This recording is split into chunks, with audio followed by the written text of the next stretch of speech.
జై శ్రీరామ్ అండి. జై శ్రీరామ్. జై శ్రీరామ్. ఓకే. ఏదో చెప్తున్నారు గదా! ఇప్పటిదాకా లైవ్ చూసాను. శారీ అనేసి డ్రెస్ గురించి ఆడవాళ్ళ గురించి చెప్తున్నారు గదా! ఏంటండి? అదే మన గరికపాటి నరసింహారావు గారు తెలుసు కదా! తెలుసండి. ఆయన ఏమన్నారంటే, ఇప్పుడు చాలా ప్రమాదకరమైన విష సంస్కృతి ఆ! వచ్చింది ఆ విషయం జీన్స్ అంటే తెలుసు. హ్మ్. సో, దానివల్ల అది ప్రాబ్లమ్ ఏమొచ్చిందంటే, అంటే 65 ఏళ్ల వయసు ఉన్న నాకు ముసలివాడిని నేను. ఉప్పు, కారం హ్మ్. తింటున్నా. హ్మ్. నాకే మూడొస్తుంది. అలాంటిది కుర్రోళ్ళు ఎలా అవుతారు? ఒక్క నిమిషం ప్రదర్శించడం మీ అండి. హక్కే. ఆయన నేను యోగిని, నేను సన్యాసిని అని అక్కడ చెప్పుకోలేడు. అలాంటి వాళ్ళకి కూడా వేరే విధంగా ఆలోచన వస్తది కాబట్టి వస్త్రధారణ సరిగ్గా ఎందుకొస్తుందండి? ధరించండి అని చెప్పాడు. ఆయన అహా! యోగి మరి కాదు గదా! అబ్బాయికెందుకు ఆయన కూడా ఒక చెప్పట్లేదు? సంసారి. హ్మ్. సంసారం అయితే 65 సంవత్సరాల్లో మూడొస్తది రేప్ చేసేయొచ్చనమాట అయితే. ఇలానే ఆయన 60 వేల ఒక్క నిమిషం రేపులయ్యాయి. అండి. ఒక్క ఇలానే నిమిషం 60 అండి. వేల రేపులు చేశారండి. ఒక్క నిమిషం. రేపు అది అహా! మీరు అలా అర్థం ఒకసారి మీరు చెప్పింది విన్నాను గదా! నేను చెప్పింది కూడా ఒకసారి వినండి. ఇప్పుడు చెప్పండి. ఆయన ఏం చెప్పారు? అలాంటి వాళ్ళకి కూడా వస్తది కాబట్టి వస్త్రధారణ సరిగ్గా ధరించండి అన్నారు. అలా అని అంటే ప్రతి ఒక్కరు ఎలాగా? చీరలో రండి అని చెప్పలేదు. చీరలో రండి అని చెప్పలేదు. చిన్న చిన్న బిగినీలేసుకుంటున్నారు. చిన్న చిన్న మిడ్డీలేసుకుంటున్నారు. అలా తప్పు ఎందుకంటే బయటికెళ్తే అక్కడ ఇక్కడ చెయ్యి తగులుతది. కాబట్టి నిండుగా ఉండండి అని చెప్పాడు. అక్కడ మీకు తప్పెలా అనిపిచ్చింది? మీరు ఇంకోటి చాలా ఆయన పక్కన శివాజీ గురించి కూడా పోన్లే ఆయన పక్కన పెట్టండి. ఆయన పక్కన ఆ! పెట్టండి. అయితే ఇప్పుడు మన 'శివాజీ' గారి సామాన్లు అదే నేను చెప్తాను వినండి. ఆయన సామాన్లు అన్నది ఒకటే మీరు పట్టుకుంటున్నారు గానీ వస్త్రధారణ నిండుగా అదిగో. ధరించండి. మొన్న ఒక వైట్ డ్రెస్ ఏసుకొని ఒక హీరోయిన్ ఎళ్ళిందండి. ఆవిడ ఎన్ని ఇబ్బందులు పడ్డది. ఆవిడని దృష్టిలో పెట్టుకొని మరి శివాజీ గారు అలా అన్నారు.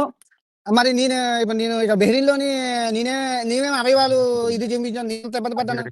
అలా అండి ఆ అది వేరే పాయింట్‌ని దేశం. పట్టుకొని మనది ఇక్కడ అది భారతదేశం అండి. అది భారతదేశమే అక్కడ ఉన్న భారతీయులే కదా! ఇదంతా మగోళ్ళే కదా! ఇప్పుడు నేను మగోడినే కరెక్టే కదా! అండి. మొన్న మీ అమ్మగారు తప్పది. కొలంబో గదా! మొన్న మీ అమ్మగారు కాంబోడియాకొచ్చారు. చీరలో ఉందనేసి అందరూ సెల్ఫీలు దిగారా లేదా? అది చీరకున్న గొప్పదనం. మరి ఎందుకు దిగారు? మరి అక్కడ సంప్రదాయాన్ని మా మీరు అక్కడ అమ్మకి తెలుసు పట్టలేదు. కాబట్టి అక్కడ ఏసేదుండే మీ మా అమ్మగారు అమ్మగారికి. ఇప్పుడు మా అమ్మగారికి నేనెవరు చెప్పడానికి అదే అంటున్నాను. మీరెవరు చెప్పడానికి మా అమ్మ కోసం? నేనదే చెప్తున్నా. ఆ చీర గొప్పతనం కాబట్టి నీ మీ అమ్మతో అక్కడ నీ సెల్ఫీలు దిగారు. గొప్పత మా కాదు. మీరు మళ్ళీ జాగ్రత్తగా మీరు వినండి. ఎన్నో దేశాలు మీరు ఒక్క నిమిషం మనం అండి. చీర గొప్పతనం మనం కాబట్టే కాంబోడియాకి దిగారా లేదా ఎవరికి ఫోటో మీ నచ్చినట్టు అమ్మగారితోటి? మా ఎవరికి అమ్మ నచ్చినట్టు వాళ్ళు గొప్పతనం ఉండండి. ఎక్కడ కనిపిస్తే ఉండాలి? వాళ్ళుంటారు. ఒక్క నిమిషం అంతే. బ్రదర్ అది అన్ని గుళ్ళో ఇప్పుడు మా అమ్మ గుళ్ళో ఉంది. అంతే. మా అమ్మ ఇప్పుడు టీ షర్ట్ ఏమైనా యేసుకొని ఎళ్ళిందా గుడికి? లేదు కదా! మా అమ్మకి నేనేమైనా చెప్పగలనా? లేదు కదా! అది మా అమ్మకి నేను చెప్పేవాడిని కాదు కదా! అలాగా ఇంకా మీ పిల్లల్ని మీరు హ్మ్. కంట్రోల్‌లో పెట్టుకోండి. పయ్యోళ్ళ పిల్లల కోసం ఒక్క మీకెందుకు? నిమిషం సరే మీరు చెప్పారు గదా! ఆగండి. ఇప్పుడు సమాజం కోసం మీకెందుకు? ఇప్పుడు మీరు సమాజం మరి నీకెందుకు మాట్లాడాల్సి మాట్లాడుతున్నావు? మరి నీకేమవసరం నే సమాజం గురించి? నేను ఇన్‌ఫ్లుయెన్సర్‌ని మీరు సామాన్య మానవులు. నేను కూడా ఇన్‌ఫ్లుయెన్సర్ అందుకే మాట్లాడుతున్నాను. ఎవరు నాది కూడా చెప్పారు? మోక్షం అయితే మరి నేనే ఇన్‌ఫ్లుయెన్సర్ అయితే చెప్తున్నా. నువ్వు నేను ఇన్‌ఫ్లుయెన్స్ అని నేను ఎవరు రేపు చెప్పారు? జరిగిన కాదు. నేను రేపు జరిగిన ప్రతిసారి వీడియో చేశాను. మీరెక్కడ చేశారో చూపియండి. నేను ఎప్పుడు కూడా మాట్లాడారో చూపియండి.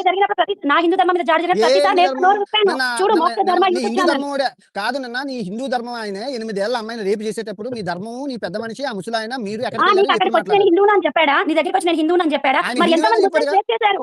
ఎంతమంది ముస్లిమ్స్ రేప్ చేశారు? అంటే ముక్కలు ముక్కలు నరికి ఫ్రిడ్జ్‌లో ముస్లింలు పెడుతున్నారు. రేపులు మరి అప్పుడు నువ్వు నోరు చేస్తారు. తెరవవేంటి? ఏం చేస్తారు? అయితే అప్పుడు నువ్వు నోరు అదే విక్టిమ్ తెరవవేంటి?